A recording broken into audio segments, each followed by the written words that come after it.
536 Mead Avenue. I have participated in the Occupy site at the park, and I asked that the curfew be lifted for the duration of the stay of Occupy Charlottesville.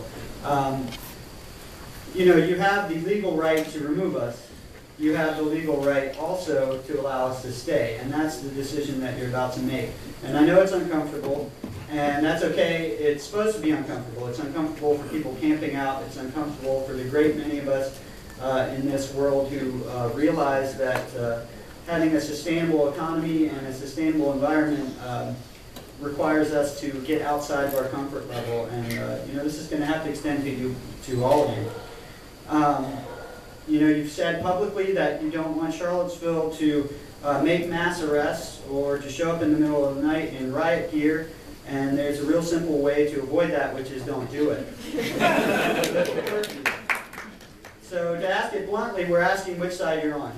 Are you on the side of the handful of localities nationwide that have expressed support for the Occupy movement and allow various Occupy sites to remain?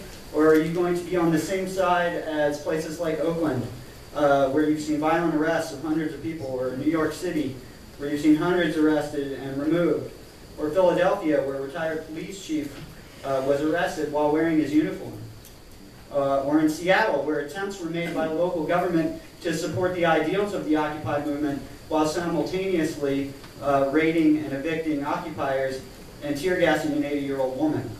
And recently, UC Davis, where you've seen young people, very infamous pictures now of young people, nonviolent demonstrators being pepper sprayed.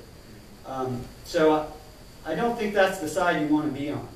And again, there's an easy way to avoid that, which is to allow the demonstrators to be in the park. We stand in solidarity with the other Occupy sites around the country, around the world, and we want you to also. Now, I know you have concerns for the homeless.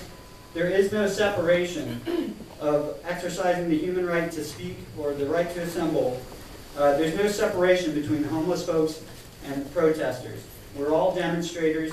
It's been said by many of the homeless folks staying in the park that they have no choice, that they are making a political statement because it's the only thing they have left to do. And telling them that they are better off going into a shelter is basically taking away any authority they have over themselves.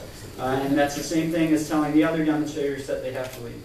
So I hope you consider all of this, and I hope you consider extending lifting of the curfew for as long as it takes.